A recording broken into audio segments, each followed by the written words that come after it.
Alors, pour illustrer l'importance de la structuration des filières, nous allons prendre l'exemple de la perliculture pour la Polynésie. Si le gouvernement polynésien a marqué sa volonté de soutenir son développement en 1990, la filière a souffert d'un manque d'organisation, aussi bien du côté de la production que de la commercialisation, et d'une surproduction qui a été plutôt chronique.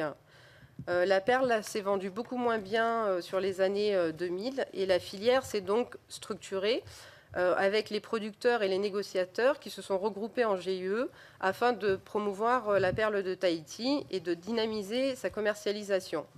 Donc, le 13 décembre 2016, l'Assemblée de Polynésie a adopté une loi relative à la réforme réglementaire dans ce secteur et c'est cette loi qui a permis une création d'un conseil de la perliculture qui instaure un quota, la mise en place de cartes professionnelles, de structurer la filière perlicole et avec une volonté des acteurs politiques et économiques.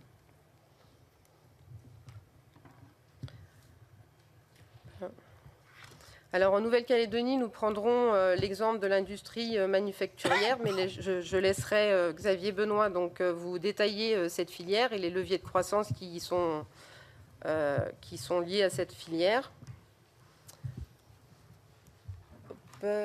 Donc, je vais donc aborder maintenant les freins qui sont liés à la partie plus institutionnelle identifiée en Nouvelle-Calédonie.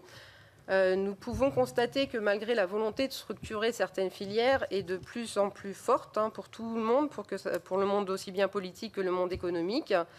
Et donc, on a fait des travaux pour essayer d'aboutir à 4 filières prioritaires, donc jugées prioritaires par le gouvernement.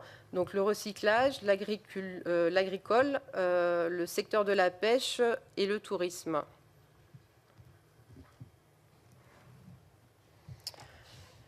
Cependant, l'organisation institutionnelle de la Nouvelle-Calédonie par la provincialisation est un frein à cette structuration. En Nouvelle-Calédonie, les provinces, qu'elles soient Nord, Sud ou île Loyauté, ont des compétences élargies et cruciales pour la structuration des filières qu'elles gèrent chacune indépendamment l'une de l'autre.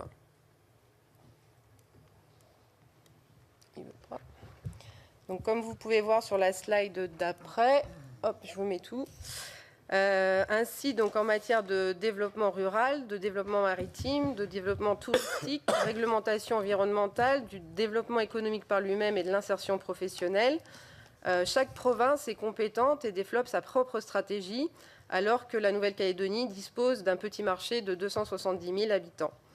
Alors, ces initiatives de structuration de filières ont bien été lancées, bien sûr, par les provinces, mais elles se limitent à des zones géographiques et de compétences de la collectivité.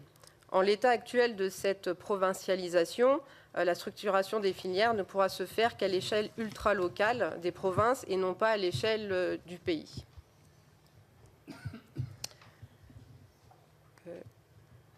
En conclusion, pour sortir de ce modèle monosectoriel, nous avons besoin d'une stratégie de développement économique pays, avec une coordination et une transversalité des pouvoirs publics volontaires et constructives, car les investisseurs et les chefs d'entreprise que j'ai la chance de représenter sont prêts à relever ce défi.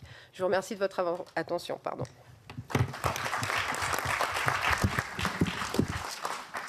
Merci beaucoup. Vous avez vu donc, alors qu'initialement la Nouvelle-Calédonie avait conçu essentiellement son développement autour de l'activité minière, il est quand même indispensable aujourd'hui de diversifier et de mettre en place une stratégie beaucoup plus globale. D'ailleurs, nous n'allons pas quitter